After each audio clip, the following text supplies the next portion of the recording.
যাচ্ছে, ওগুলোকেও ফিরিয়ে নিয়ে এসে মন্দিরকে আবার ফিরিয়ে দিতে হবে, এই আওয়াজ আমি তুলি ওখানে। আর রাগ ওই জন্য আইএসএফ এর উপরে। আর আমি আজকে আমাকে পারমিশন পেতে বা প্রোগ্রাম করতে কোনো সমস্যা হতো না।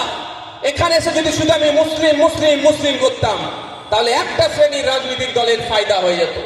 কিন্তু আমরা দেখছি শুধুমাত্র আমাদের রাজ্যের কথা বলি, যদি বলি মুসলমানরা শুধু বঞ্চিত নয়, যে কথা বলতে পারছে না, যার হয়ে বলার লোক নাই, তারাই বঞ্চিত। আর ইন্ডিয়ান সেকুলার ফ্রন্ট তৈরি হয়েছে বঞ্চিত মানুষের হয়ে কথা বলার। সে মুসলমান হতে পারে, নমশূদ্র হতে পারে, দলিত হতে পারে, আদিবাসী হতে পারে, পটুয়া সমাজের মানুষ হতে পারে, দেখার প্রয়োজন নাই। অত্যাচারী বাঞ্চারা অত্যাচারের শিকার হচ্ছে, তাদের পাশে দাঁড়াবে আইএসএফ। ওই জন্যই তো ভয়। শুভেন্দু বাবু প্রোগ্রাম করবেন, প্রোগ্রামের পারমিশন নিয়ে কোনো সমস্যা হবে না, প্রোগ্রাম করতে দেবে। আর নওশাদ সিদ্দিকীরা প্রোগ্রাম করতে গেলে কোর্টে চলে যায়, অ্যাডভোকেট জেনারেলকে দাঁড় করিয়ে দেয়, সেখানে দাঁড়িয়ে বলে প্রোগ্রাম করতে পারে, নওশাদ সিদ্দিকী আসলে হবে না।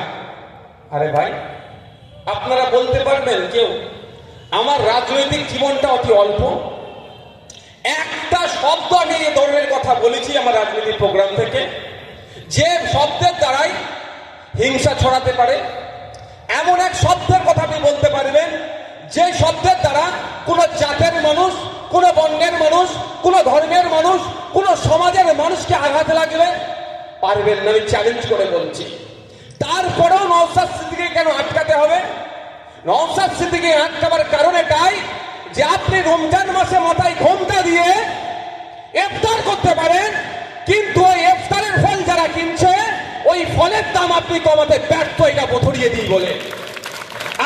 আপনি হরিচাঁদ গুরুচাঁদ ঠাকুরকে নিয়ে অনেকে মিষ্টি মিষ্টি কথা বলতে পারেন, হরিচাঁদ গুরুচাঁদ ঠাকুরের যারা মান্যওয়ালা, তাদের অধিকার চুরি হয়ে যাচ্ছে, আপনি চুপ করে বসে থাকেন। এটার জন্যই রাগ।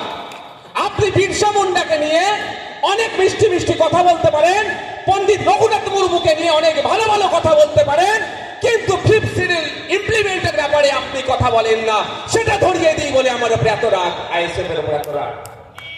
ভাবতে হবে কেন আইএসএফ কে আটকাতে চাইছে।